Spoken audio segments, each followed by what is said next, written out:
Hello mga idol, magandang araw, mabagyong araw ngayong araw po. Ngayong araw ng Hibis. So dito tayo sa farm. Dito ngayon sa nursery. Wow! So check tayo ng ating mga pananim na nyug. Yan po. Yan. Nice! Mabagyo. Tignan mo yung weather oh. Grabing ulan oh. Grabe. Kasi bundok guys, hindi makita. Ngayon kabundukan oh. Yan. So dito ngayon sa check tayo ng ating mga nyug kung hindi na baha. Kasi dito minsan, nakapawan to ng baha to. So, kahit medyo umulan, bumagyo, tuloy yung ating pangangalaga sa ating mga alagang nyug. So, yan na guys, ulan na. So, tayo'y sisilong. No. Pag ulan, sira ang mga plano natin. Kaya makahanap buhay. Pero paborito sa mga nyug. Sa tulad namin ng mga farmers. Pabor sa amin yung ganitong ulan. Huwag lang ng araw-araw. Sabi ka lulusog. Yan. Wow! So napakalinis ng ating area. Yun ang service natin. Linis ng area natin. So, umulan na. Silong na tayo.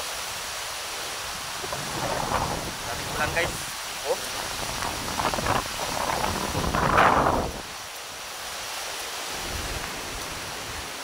Guys, grabing weather. Yan. Yan ang mga niyog natin. Bagyo. Slide. Guys.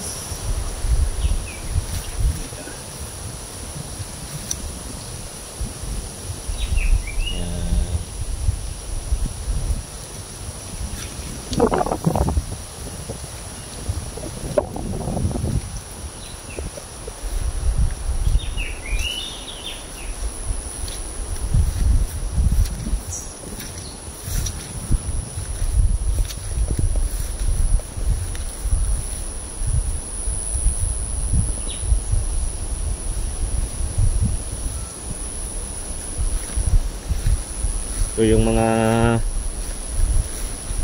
nakapile natin ngayon, malapit na ito ma-harvest mga idol. Ayan. Malapit na i-harvest. Pamimigay natin sa mga kababayan natin dito sa buong Puerto Princesa. So yung mga nakatiwangwang ang lupa na dyan, mga lupa nyo dyan na walang tanim, baka gusto nyo taniman ng nyug, dwarf coconut, libre po dito mga idol, libre. May pipilapan lang kayo na form, mag-comply ng requirements. Kung gusto nyo makapag-avail. Yan. So marami pa tayo available. Yan. Kahit bagyo, dito tayo sa farm nursery. Yan. Thank you for watching mga idol. Don't forget to like and share. Kung hindi pa nakapalo, pwede naman mag-follow na rin. Thank you.